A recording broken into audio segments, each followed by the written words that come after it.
বাচ্চা থেকে বড় কে পছন্দ করে না এই রেসিপিটা? এত মজা হয় খেতে। রেস্টুরেন্টে গেলে ১ম এই কিন্তু ছোট বড় সবাই এই ওভেন বেক পাস্তা খেতে কিন্তু ভীষণ ভালোবাসে।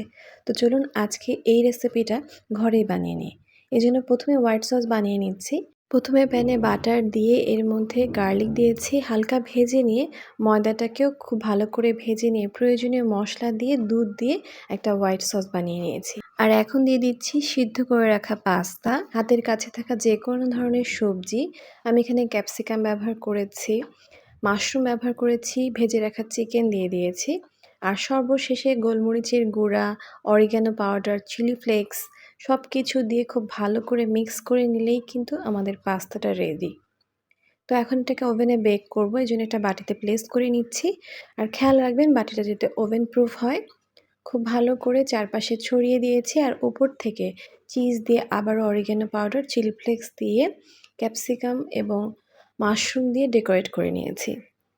চলুন এখন এটাকে বেক করে নেওয়া যাক। আর এই তো তৈরি হোমমেড ওভেন বেক পাস্তা। খেতে কিন্তু অসম্ভব মজার হয়। অবশ্যই ট্রাই করবেন। আল্লাহ হাফিজ।